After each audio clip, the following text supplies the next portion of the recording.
وللنساء نصيب مما ترك الوالدان والأقربون مما قل من أو كثر نصيبا مفروضا وإذا حضر القسمة أولو القربى واليتامى والمساكين فارزقوهم منه وقولوا لهم قولا معروفا وليخشى الذين لو تركوا من خلفهم ذرية ضعافا خافوا عليهم فليتقوا الله وليقولوا قولا سديدا إن الذين يأكلون أموال اليتامى ظلما إنما يأكلون في بطونهم نارا وسيصلون سعيرا. فرمایا للرجال نصیب مما ترک الوالدان والاقربون، مردوں کے لیے حصہ ہے اس مال میں سے جو چھوڑیں والدین والاقربون اور قریبی رشتہ دار. وللنساء نصیب مما ترک الوالدان والاقربون، عورتوں کے لیے بھی حصہ ہے اس مال میں سے جو چھوڑیں والدین اور قریبی رشتہ دار. مما قل منہ او کثر، تھوڑا ہو یا زیادہ ہو، نصیبا مفروضا، یہ حصے ہیں متعین کیے ہوئے. وَإِذَا حَضَرَ الْقِسْمَةَ أُولُو الْقُرْبَى وَالْيَتَامَى، جب حاضر ہو جائیں تقسیم کے وقت قریبی رشتہ دار اور یتیم لوگ اور مسکین لوگ، فَارْزُقُوهُم مِّنْهُ، تو ان کو بھی دے دیا کرو. وَقُولُوا لَهُمْ قَوْلًا مَّعْرُوفًا، اور ان کو اچھی بات.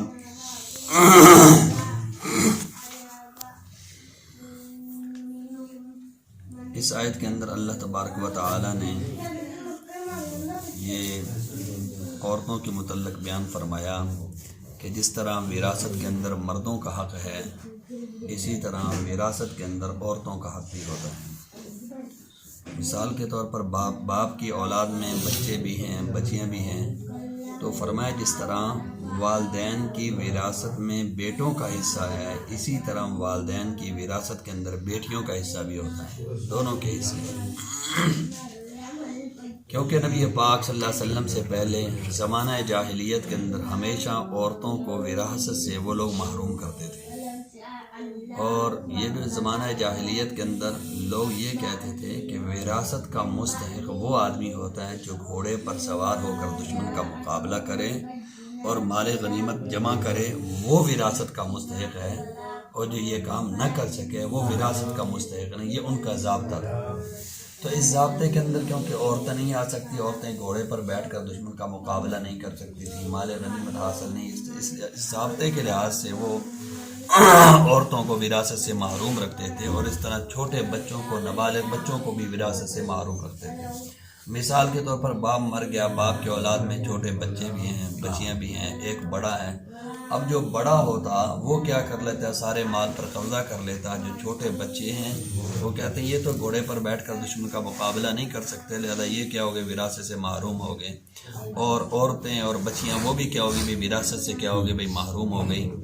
حدیث پاک کے اندر آتا ہے، اوس بن ثابت رضی اللہ تعالیٰ عنہ کی بیوی نبی پاک صلی اللہ علیہ وسلم کے پاس آئی. اس نے کہا یا رسول اللہ، میرا خامد فوت ہو گیا، میرا ایک جو ہے وہ لڑکا ہے، اور وہ لڑکا بھی نابالغ ہے، چھوٹا لڑکا ہے، اور 2 میری بچیاں ہیں اور ایک میں ہوں، اور ہمارے مال پر ان بچوں کا جو چچا تھا اس نے کیا کر لیا، قبضہ کر لیا. قبضہ کس لیے کر لیا؟ قبضہ اس لیے کر لیا تھا اس نے کہ عورتیں جو 2 لڑکیاں ہیں اور یہ جو عورت ہے یہ تو ان کے ہاں وراثت کی ویسے بھی مستحق نہیں ہے، اور جو بچہ ہے وہ کیا نابالغ ہے، وہ تو دشمن کا مقابلہ نہیں کر سکتا، لہذا وہ بھی کیا ہو گیا، وراثت سے محروم ہو گیا. تو سارا مال اس کے آدمی نے کیا کر لیا، چچے نے جو ہے وہ قبضہ کر لیا. تو نبی پاک صلی اللہ علیہ وسلم کے پاس آئی اور کہنے لگی یا رسول اللہ، میں نے تو ان کے جو لڑکیوں کا جو چچا زاد بھائی تھا، یہ جو چچا تھا، میں نے ان کو یہ بھی کہا کہ تم ایسا کرو، ان لڑکیوں کا نکاح اپنے بیٹوں کے ساتھ کر دو. سمجھ آ گئی نا بھائی، تاکہ یہ بچیاں جو ہیں محفوظ ہو جائیں. یہ 3 بچیاں ہیں، لیکن وہ اس بات پر بھی تیار نہیں ہو. نبی پاک صلی اللہ علیہ وسلم نے فرمایا کہ اللہ تبارک و تعالی اس مسئلے کا حل فرمائیں گے. اللہ یہ جو ظالمانہ قانون ہے، اللہ تبارک و تعالی اس ظالمانہ قانون کو ختم فرمائیں گے. حضور نے خاموشی اختیار کی تو اللہ تبارک و تعالی نے پھر اس عورت کے لیے اللہ تبارک و تعالی نے قرآن پاک کی آیتیں نازل فرمائی. کہا للرجال نصیب مما ترک الوالدان والاقربون، مردوں کے لیے حصہ اس مال میں جو چھوڑیں والدین اور قریبی رشتہ دار، وللنساء نصیب مما ترک الوالدان والاقربون، عورتوں کے لیے بھی حصہ اس مال میں جو چھوڑیں والدین اور قریبی رشتہ دار۔ سمجھ آ گئی نا بھائی؟ میں وہی بتا رہا ہوں آپ کو۔ اس میں یہ ہے کہ وراثت کے جو مستحق ہوتے ہیں وہ دو قسم کے یعنی کہ رشتے ہوتے ہیں جن کی وجہ سے انسان وراثت کا مستحق بنتا ہے۔ ایک ولادت کا رشتہ اور ایک رشتہ داروں میں جو سب سے زیادہ اس کے قریب ہے وہ مثال کے طور پر ایک تو ماں باپ ہے، اولاد ہے، سمجھ آ گئی نا، یہ تو ولادت کا رشتہ ہے۔ ایک ماں باپ سے ہٹ کر جو مثال کے طور پر رشتہ دار ہیں، مثال دادی ہے، نانی ہے، تو سمجھ آ گئی نا، یہ لوگ ہیں جو مثال کے طور پر ولادت کا رشتہ نہیں ہے لیکن ذرا دور رشتہ دار بن جاتے ہیں، وہ بھی کبھی مثال کے طور پر وراثت کے بھائی مستحق بن جاتے ہیں۔ سمجھ آگے کہ نہیں آگے؟ اب ان آیات کے اندر اللہ تبارک و تعالیٰ یہ فرما رہے ہیں کہ جو وراثت کے جو استحقاق ہے وہ دو قسم کے رشتہ دار رکھتے ہیں، ایک تو ولادت والے جو رشتہ دار ہیں وہ، اور دوسرا والاقربون جو قریبی ہیں وہ فرمایا وہ کیا کریں گے، وہ وراثت کے کیا بھائی حقدار بنیں گے، اور اس کے علاوہ جو دور والے جو رشتہ دار ہیں وہ وراثت کے حقدار نہیں بن سکتے۔ اب یہاں سے اللہ تبارک و تعالیٰ اصل میں ایک مسئلہ وہ بیان فرمانا چاہ رہے ہیں کہ مثال کے طور پر دادا کی موجودگی کے اندر وہ پوتے جو ہیں وہ کیا کرتے ہیں، وہ وراثت کے مستحق نہیں بنتے۔ مثال کے طور پر ایک باپ ہے، اس کے بیٹوں میں ایک بیٹا جو ہے وہ فوت ہو گیا ہے، سمجھ آپ، باپ کی زندگی میں ایک بیٹا کیا ہو گیا، فوت ہو گیا، اب اس کے بچے بھی ہیں، باقی بیٹے بھی موجود ہیں، سمجھ آ گئی نا بھائی، اس جو فوت ہونے والے کی اولاد موجود ہے، سمجھ آ گئی نا بھائی۔ اب دادے کی زندگی کے اندر وہ بچہ کیا ہو گیا بھائی، فوت ہو گیا، تو اب کیونکہ اب یہ جو وہ جو فوت ہونے والا ہے، سمجھ آ گئی نا، فوت ہونے والا ہے، اس کے زیادہ قریبی کیا بھائی، وہ باپ جو ہے نا وہ کیا بھائی قریبی ہے، سمجھ آ گئی نا، وراثت تو دادے کی ہے نا، دادے کا مال ہے، سمجھ آ گئی نا بھائی۔ تو دادے کی وراثت میں وہ کیا بھائی بیٹوں کا حصہ بنے گا، وہ پوتوں کا حصہ نہیں بنے گا۔ اس وجہ سے نہیں بنے گا کہ وہ کیا دور کے رشتہ دار ہیں، اور بیٹے جو موجود ہیں، دوسرے بیٹے جو موجود ہیں وہ دادے کے کیا، وہ دادے کی اصل اولاد ہے، سمجھ آگے کہ نہیں آگے؟ اس لیے فرمایا کہ وراثت کے اندر جو ہے نا وہ وراثت کے مستحق یہ قسم کے یعنی دو قسم کے رشتہ دار ہیں، ایک ولادت والے اور ایک جو قریبی ہیں۔ اب دیکھو نا، دادا موجود ہے، اب دادے کے جو بیٹے ہیں وہ زیادہ قریبی ہیں، پوتے جو ہیں وہ ذرا دور ہیں، رشتہ دار ہیں لیکن وہ تھوڑا سا رشتہ داری دور چلی گئی ہے۔ تو اس لیے اگر ایک بیٹا فوت ہو گیا تو اب اس صورت کے اندر دادے کی وراثت میں ان پوتوں کو حصہ نہیں ملے گا، دادے کی وراثت کے اندر ان جو ہے نا جو بیٹے موجود ہیں ان کو کیا ملے گا، حصہ ملے گا۔ سمجھ آگے کہ نہیں آگے؟ اچھا ہاں، دادے کو یہ اختیار دیا ہے کہ وہ اپنی زندگی کے اندر جتنا مال چاہے وہ اپنے مال کا مالک ہے، جتنا مال چاہے وہ اس مال کے اندر ان یتیموں کی مدد کر سکتا ہے، سارا مال بھی ان یتیموں کو دے سکتا ہے، سمجھ آ گئی۔ لیکن اگر دادا نے اپنی زندگی کے اندر ان یتیموں کو کچھ نہیں دیا تو مرنے کے بعد جو ہے نا، دادے کے مرنے کے بعد یہ پوتے اس کی وراثت کے اندر شامل نہیں ہو، اپنی زندگی میں جتنا چاہے دے سکتا ہے، سمجھ آ گئی نا بھائی۔ اس کے اوپر شریعت نے کوئی اس کو اپنی مثال کے طور پر نہیں کہا کہ وہ نہ دے، اپنی زندگی میں جتنا چاہے دادا کیا دے دے، بھائی میرا بیٹا جو ہے وہ فوت ہو گیا، اس کے بچے چھوٹے ہیں، یتیم ہیں، وہ اپنی زندگی میں جو چاہے دے سکتا ہے، اس میں کوئی حرج نہیں ہے، مدد کرنی چاہیے، شریعت کہتی ہے مدد کرے۔ لیکن اگر دادے نے اپنی زندگی کے اندر نہیں دیا، اب وہ دادا مر گیا، اب دادا جب مرے گا تو یہ جو بیٹے ہیں نا یہ کیا بنیں گے، وارث بنیں گے، وہ جو پوتے ہیں وہ وارث نہیں بن سکتے، سمجھ آگے نا، کیونکہ وہ رشتہ دار ہیں لیکن وہ دور کے رشتہ دار ہیں دادے کے، یہ قریبی رشتہ دار جو ہے نا یہ موجود ہیں۔ اس لیے فرمایا کہ یعنی کہ ماں باپ کے یعنی کہ مردوں کے لیے بھی حصہ ہے اس مال میں جو والدین چھوڑ دیں یا قریبی رشتہ دار چھوڑ دیں، اسی طرح عورتوں کے لیے بھی حصہ ہے اس مال میں جو کیا بھائی والدین چھوڑ دیں یا قریبی رشتہ دار چھوڑ دیں۔ یعنی جس طرح بیٹوں کا حصہ ہے ماں باپ کی وراثت میں، اسی طرح بیٹیوں کا حصہ بھی کیا بھائی ماں باپ کی وراثت کے اندر ہے، سمجھ آگے نا، دونوں کا حصہ اللہ فرماتے ہیں بنتا ہے۔ اور پھر آگے ایک بات ارشاد فرما دی، مما قل منہ او کثر، تھوڑا مال ہو یا زیادہ مال ہو، ہر قسم کے مال کے اندر مرنے والے کی وراثت کے اندر جتنے بھی وارث ہیں وہ سارے کے سارے کیا بھائی وہ شامل حصہ دار بنتے ہیں، سمجھ آگے نا بھائی۔ کیونکہ عربوں کے اندر یہ دستور تھا، زمانہ جاہلیت کے اندر یہ دستور تھا کہ مثال کے طور پر گھوڑے ہو گئے، تلواریں ہو گئی، تو اس کی وہ کیا کرتے، وہ صرف یہ کہتے کہ یہ نوجوانوں کے لیے، یہ وراثت کے اندر اس کا کوئی شمار نہیں ہے، سمجھ آگے نا بھائی۔ یہ بڑی بڑی چیزیں گھوڑے اور تلواریں یہ ساری وہ نوجوان کیا کرتے نکال لیتے، اور باقی جو مال ہے نا وہ کیا کرتے تھے، چلو بھائی تقسیم کر لیتے ہیں، سمجھ آگے نا بھائی۔ اللہ نے فرمایا مما قل من او کثر، تھوڑا مال ہو یا زیادہ مال ہو، مرنے والا جب مر گیا تو اس کے مال کے اندر ایک سوئی کے اندر بھی جتنے بھی وارث موجود ہیں، سمجھ آئے نا، چاہے وہ مرد ہیں، مثال بیٹے ہیں، بیٹیاں ہیں، بالغ ہیں، نابالغ ہیں، سارے افراد جو ہے نا وہ اس مال کے اندر کیا ہو گئے بھائی، شامل ہو گئے۔ اب کسی وارث کو سوئی تک کی چیز کو بغیر تقسیم کے استعمال کرنا جائز نہیں ہوتا، یہ ذہن میں کر لیں مسئلہ، سمجھ آ گیا نا بھائی۔ باپ مر گیا، حتیٰ کہ بچوں کی ماں کو بھی مثال کے طور پر ایک سوئی تک کی چیز کو بغیر تقسیم کے استعمال کرنا جائز نہیں ہے اس آدمی کی وراثت، سمجھ آ گئی نا بھائی، کیونکہ اس کے اندر بڑے بھی ہیں، چھوٹے بھی ہیں، بالغ بھی ہیں، نابالغ بھی ہیں، لڑکیاں بھی ہیں، لڑکے بھی ہیں، سمجھ آ گئی نا بھائی۔ جب تک مال تقسیم نہ ہو جائے اس وقت تک کسی بھی وارث کو ان چیزوں میں سے کسی چیز کا استعمال کرنا جائز نہیں ہوتا، سمجھ آ گئی نا بھائی۔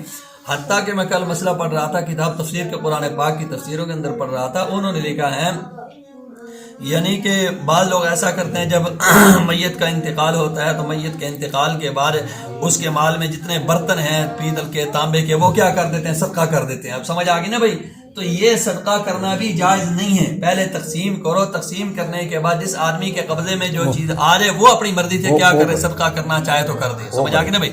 حتیٰ کہ اس طرح بعض لوگ ایسا کرتے ہیں، انہوں نے لکھا ہے کہ جنازے کے مثال کے طور پر وہ جو کفن کے اوپر جو چادر ڈالی جاتی ہے وہ بھی میت کے مال سے لینا جائز نہیں ہے، کیونکہ وہ ایک زائد چیز ہے، سمجھ آ گئی نا بھائی، اس کو بھی خریدنا میت کے مال سے جائز نہیں ہے، سمجھ آ گئی نا بھائی، کیونکہ ہو سکتا ہے کسی کوئی وارث اس کے اوپر دلی طور پر رضامند نہ ہو، سمجھ آ گئی نا بھائی۔ اگر چھوٹے بچے ہیں ان کی رضامندی کا اعتبار کوئی نہیں ہے، سمجھ آگے کہ نہیں آگے، یعنی صدقہ خیرات بھی کرنا ہے تو صدقہ خیرات بھی تقسیم کے بعد جس آدمی کے حصے میں جو چیز آ جائے وہ صدقہ خیرات کر سکتا ہے، باقی اجتماعی طور پر تم صدقہ خیرات نہیں کر سکتے، سمجھ آگے نا بھائی۔ اسی طرح انہوں نے لکھا ہے کہ وہ کفن کے لیے مثال کے طور پر بعض دفعہ امام کا مصلی بنایا جاتا ہے، وہ بھی میت کے مال سے۔ میت کا جب انسان مر جاتا ہے اس کے مال میں سب سے پہلے شریعت کا حکم یہ ہے کہ اس کے مال کے اندر اس کے کفن دفن کا انتظام کیا جائے، سمجھا، آدمی مرتا ہے نا، مرنے کے بعد شریعت کا ضابطہ یہ ہے کہ سب سے پہلے اس کے مال کے اندر کفن دفن کے جتنے اخراجات ہیں وہ صرف نکالے جائیں، سمجھ آ گئی نا بھائی، قبر کا خرچہ ہے یا مثال کفن کا خرچہ ہے یا قبر کی مثال کے طور پر وہ کیا کھدائی کا خرچہ ہے، یا اگر کوئی آدمی نہلانے کے لیے تیار نہیں وہ پیسے دے کر اس کو نہلوایا ہے، سمجھ آ گئی نا بھائی، تو سب سے پہلے اس کے مال کے اندر اس کے کفن دفن کا انتظام کیا جائے گا، اور کفن دفن کے انتظام کے بعد یہ دیکھا جائے گا اس آدمی نے کسی کا قرضہ تو نہیں دینا ہے، اگر اس آدمی نے کسی کا قرضہ دینا ہے تو چاہے سارا مال قرضے کے اندر چلا جائے تو سب سے پہلے اس کا قرضہ اتارا جائے گا، سمجھ آ گئی نا بھائی، تاکہ وہ سارا کیا بھائی منقولہ جائیداد ہے، غیر منقولہ جائیداد ہے، جتنی بھی جائیداد ہے سب سے پہلے اس میں سے اس کا قرضہ جو ہے وہ میت مرنے والے کا قرضہ جو ہے وہ اتارا جائے گا، سمجھ آ گئی نا بھائی۔ نبی پاک صلی اللہ علیہ وسلم نے فرمایا جب تک قرضہ ادا نہ ہو تو اس وقت تک اللہ تعالیٰ بندے کی بخشش اور مغفرت نہیں فرماتے، سمجھ آ گئی نا بھائی۔ حتیٰ کہ حدیث پاک کے اندر آتا ہے کہ شہید کے اللہ سارے گناہ معاف کر دیتے ہیں، شہید کے اللہ سارے گناہ معاف کر دیتے ہیں الا الدین، شہید کو بھی قرضہ معاف نہیں ہوتا، یہ ذہن میں کر لیں، شہید کو بھی قرضہ معاف نہیں، سمجھ آ گئی نا بھائی۔ اور نبی پاک صلی اللہ علیہ وسلم کا بھی طریقہ کار یہ تھا، کل بھی حدیث پڑھا تھا، نبی پاک صلی اللہ علیہ وسلم جنازے کے لیے تشریف لاتے ہیں، حضور پوچھتے اس آدمی کے اوپر کسی کا قرضہ تو نہیں ہے، اگر پتہ چل جاتا ہے اس کے اوپر کسی کا قرضہ ہے تو حضور فرماتے ہیں کوئی آدمی ہے جو قرضہ دینے کے لیے تیار ہے، اگر کوئی قرضہ دینے کے لیے تیار ہو جاتا ادا کرنے کے تو حضور اس کی نماز جنازہ پڑھا دیتے، ورنہ حدیث میں آتا ہے نبی پاک صلی اللہ علیہ وسلم اپنی چادر اپنے کندھے پر ڈالتے اور آپ فرماتے کہ بھائی تم اپنے بھائی کی نماز جنازہ پڑھ لو، میں پیغمبر اس کی نماز جنازہ نہیں پڑھتا، سمجھ آگے نا بھائی، تم اپنی اس کے کیا کر لو نماز جنازہ پڑھ لو، سمجھ آگے نا بھائی۔ تو اس طرح مرنے والے کے مال میں سب سے پہلے کفن دفن اور اس کے بعد مرنے والے کے مال میں اس کے بعد کیا ہوگا بھائی اس کا قرضہ جو ہے نا وہ اتارا جائے گا، جتنا بھی اس نے لوگوں کے قرضے دینے ہیں وہ قرضے بھائی کیا بھائی اتارے جائیں، سمجھ آگے نا بھائی۔ اچھا، قرضے اتارنے کے بعد تیسری چیز ہے وصیت، اگر مرنے والے نے کسی قسم کی وصیت کی ہے کہ میرے مال میں سے مثال کے طور پر فلاں جگہ پر مسجد بنا دی جائے، فلاں جگہ پر مدرسہ بنوا دیا جائے، سمجھ آ گئی نا بھائی، تو اس کی وصیت جو ہے نا وہ مال کے تیسرے حصے کے اندر کیا بھائی نافذ کی جائے گی۔ مثال کے طور پر 3 کروڑ روپے ہے یا 3 لاکھ روپے ہے، 1 کروڑ کے اندر یا 1 لاکھ کے اندر اس کی وصیت جو ہے نا وہ نافذ ہوگی، سارے مال کے اندر اس کی وصیت نافذ نہیں ہوگی، سمجھ آ گئی نا بھائی۔ مرنے والے کو بھی چاہیے کہ وہ سارا کے سارے مال کے بارے میں وصیت مت کرے، سمجھ آ گئی نا بھائی، اپنے وارثوں کے لیے مال چھوڑ کر جائے، تو کیونکہ حدیث پاک کے اندر آتا ہے سعد بن ابی وقاص رضی اللہ عنہ نبی پاک صلی اللہ علیہ وسلم کے بارے میں کہ یا رسول اللہ میں اپنا سارا مال جو ہے نا وہ صدقہ کرنا چاہتا ہوں، سمجھ آ گئی نا بھائی، تو حضور نے منع فرمایا، حضور نے فرمایا صرف جو صدقہ کرنا چاہتے ہیں مال کا تیسرا حصہ جو ہے نا وہ کیا کر دو صدقہ کر دو، باقی اپنے وارثوں کے لیے بھائی چھوڑ دو، سمجھ آ گئی نا بھائی، سارا مال صدقہ مت کرو۔ تو تیسرے نمبر پر جو مرنے والے کے مال کے اندر جو عمل کیا جائے گا وہ وصیت نافذ کی جائے گی کہ مرنے والے کے مال کے اندر اس نے جو وصیت کی ہے وہ وصیت صرف مال کے تیسرے حصے کے اندر نافذ کی. مثال مرنے والے نے کہا جی میں نے حج نہیں کیا کہ بیٹا میری اولاد میں سے حج کروا دینا, یا میں نے 1 سال کی نمازوں کا میرے فدیہ ادا کر دینا, تو جتنی بھی اس نے وصیت کی ہے تو وہ وصیت بھی صرف مال کے تیسرے حصے کے اندر ادا ہوگی, اس سے زیادہ وارثوں کے اوپر لازم نہیں کہ وہ وصیت پر کیا کریں بھی عمل کریں.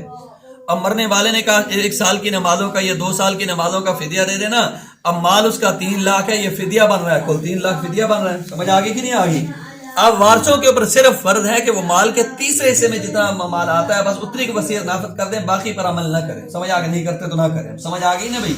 اس لیے حکم یہ ہے کہ اپنی زندگی کے اندر یہ چیزیں جو ہیں, نماز ہے, روزوں کا فدیہ ہے, نمازوں کا فدیہ ہے, حج ہے, یہ ساری چیزیں انسان اپنی زندگی کے اندر ادا کر کے جائے, ورنہ وارثوں کے اوپر لازم نہیں ہے کہ وہ آپ کی اس وصیت پر کیا کریں بھائی, عمل کریں. سمجھ اپنی اولاد سمجھ آ گئی نا بھائی؟ اچھا, کفن دفن ہو گیا, قرضے ہو گئے, وصیت ہوگی. وصیت کے بعد اب تین چیزوں کے بعد جو مال بچ جائے گا اب اس کے اندر دیکھا جائے گا کہ یہ مال کتنا ہے. اب وہ کیا کیا جائے گا بھائی, اولاد کے درمیان کیا بھائی تقسیم کیا جائے گا. سمجھ آ گئی نا بھائی؟ بیٹے کو دگنا مل جائے گا اور بیٹی کو کیا بھائی تگنا مل جائے گا. سمجھ آ گئی نا بھائی؟ اس جی نہیں بیوہ کا نہیں, بیوہ کا تو وراثت کے اندر آئے گا نا, بیوہ کا کل آ جائے گا نا سب کے اندر, ان آیتوں کے اندر آئے گا بیوہ کا حصہ کتنا بنتا ہے. اب سمجھ آ گئی کہ نہیں آگے؟ وہ سارا اسی کے اندر آ رہا ہے, ساروں کے حصے اللہ تبارک بتا رہے ہیں. میں نے یعنی بچے کا کتنا بنتا ہے, بچی کا کتنا بنتا ہے, ماں باپ کا کتنا بنتا ہے, خامد کا کتنا, بیٹی کا, وہ سارے کل آگے آ رہے ہیں. سمجھ آ گئی نہیں آگے؟ قرآن پاک کی آیات کے اندر آئیں گے. سمجھ آ گئی نا؟ یعنی وہ یعنی جب تقسیم ہوگا تو تقسیم کے اندر بیوہ کو بھی ملے گا, اس کی بیوی ہے نا, مرنے والی کی بیوی ہے, اگر اولاد ہے تو اس کا الگ حصہ ہے, اگر اولاد نہیں تو اس کا الگ حصہ ہے. سمجھ آ گئی نا؟ وہ دونوں آگے آ رہے ہیں دونوں. سمجھ آ گئی نا بھائی؟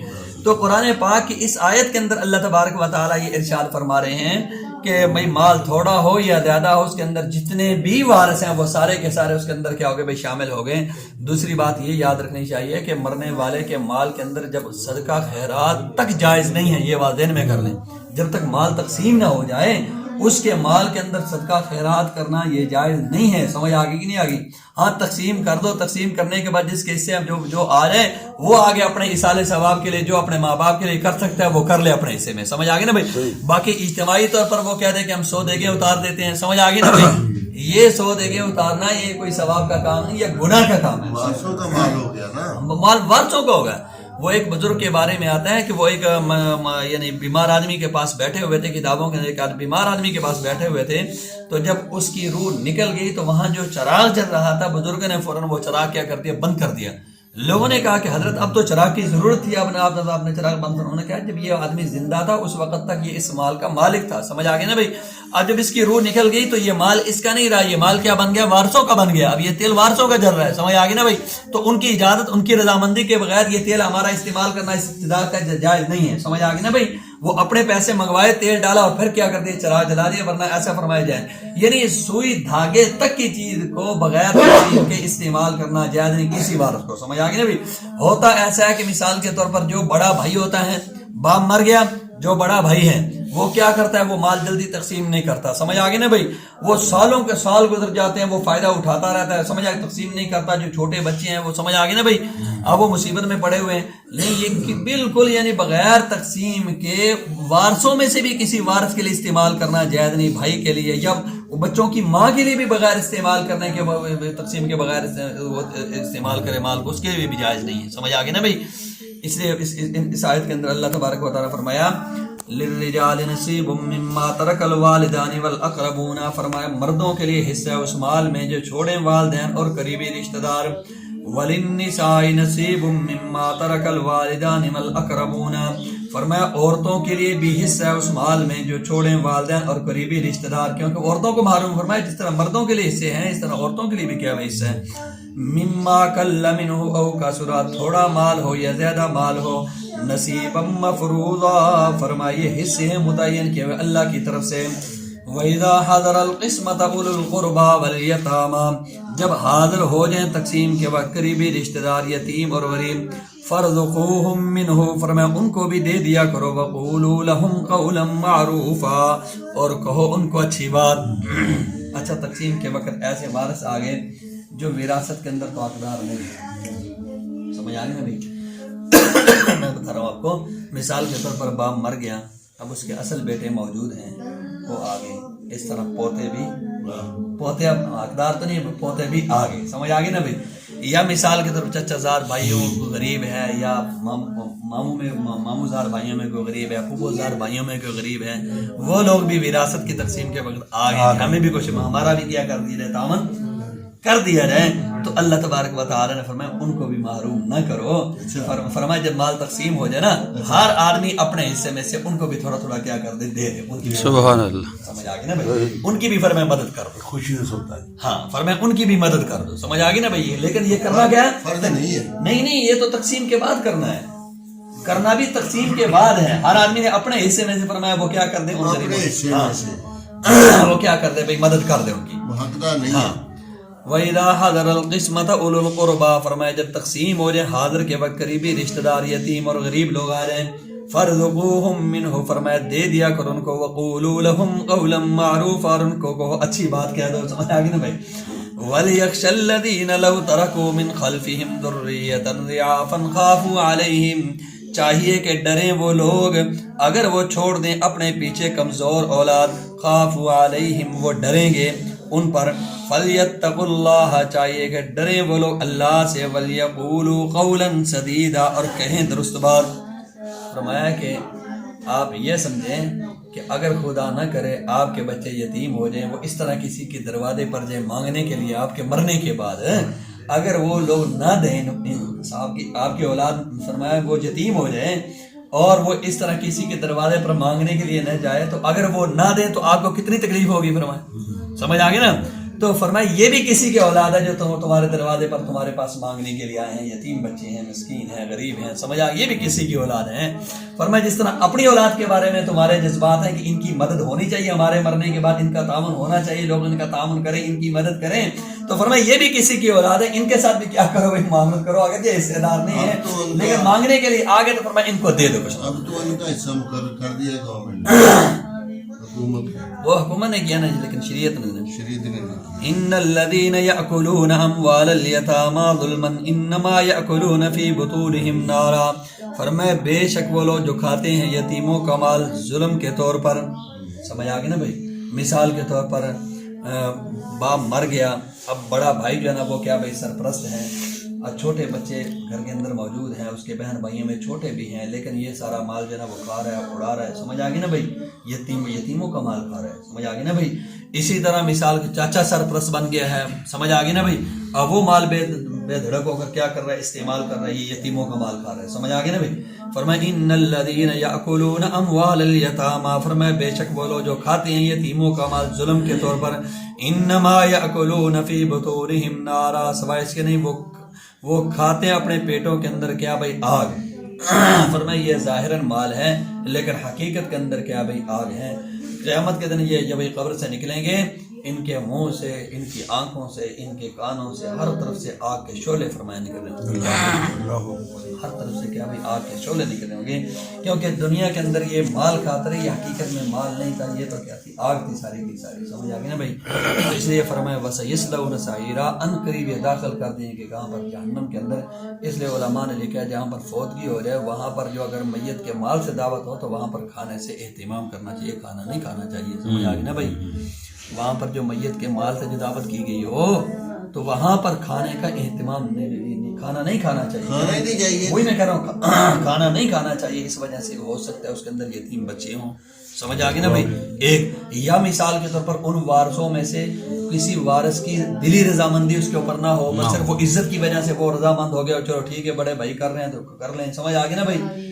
ایسا معاملہ فرمایا کہ اگر فوتگی ہو جائے تو میت کے مال میں سے اتنی بڑی دعوت کرنا، دیگیں تارنا، صدقہ خیرات کرنا یہ جائز نہیں ہے. بس اس کے وارثوں کو دے دے، وارث جو چاہیں جو اپنی مرضی سے جو کچھ کرنا چاہیں کر لیں. سمجھ آ گئی نا بھائی. کیونکہ یتیم بچے اگر اجازت بھی دے دے نا، یتیم بچے کی اجازت معتبر نہیں ہے شریعت میں. اگر وہ کہہ دیں ٹھیک ہے بھائی ہمارا ابا جی فوت ہو گئے ہیں آپ بڑے بھائیوں کو کہہ دیں کہ آپ کیا کریں، صدقہ خیرات کریں، ایصال ثواب کریں، تب بھی جائز نہیں، کیونکہ یتیم ہے ان کے وہ مجاز معتبر نہیں، چھوٹے بچے ہیں، سمجھ آگے نا. جس طرح آج کی عدالت بھی چھوٹے بچے کی گواہی معتبر نہیں سمجھتی، اس طرح اللہ کی عدالت بھی بچوں کی گواہی جو ہے نا وہ معتبر نہیں، اگر وہ کریں بھی تب بھی شریعت کے معتبر کوئی نہیں، وہ تو بے سمجھ ہے، ان کو کیا پتہ ہے. اس لیے کل کیا آیتوں میں پڑھا نہیں کہ وہ جو چھوٹے بچے ہیں، یتیم ہیں، اگر وہ اپنے سرپرست کفیل سے مال مانگتے ہیں تو شریعت کہتی ہے ان کو مال نہ دو.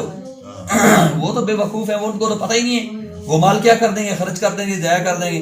اب وہ کیا اپنے چاچے سے کہتے ہیں کہ مال مجھے ہمیں دے دو، ہم کیا کرتے ہیں استعمال کرتے ہیں. تو چاچے کا حکم یہ کہ جذبات میں آ کر مال ان کے حوالے نہ کرے، بلکہ مال اپنے پاس رکھے، وقول لهم قولا معروفا، اچھی بات کہہ دے کہ یہ مال تمہارا ہی ہے، میں تو صرف نگرانی کرنا، جو تم بڑے ہو جاؤ گے تو پھر میں مال آپ کو دے دوں گا. یعنی ان چھوٹے بچوں کے جذبات کے آنے کی وجہ سے جو سرپرست ہے وہ جذبات میں نہ آئے بھائی. سمجھ ایسا نہیں کہ ان کے مال ان کے حوالے کر دے، سمجھ آ گئی، ان کے مال کی حفاظت کرے. سبحان اللہ.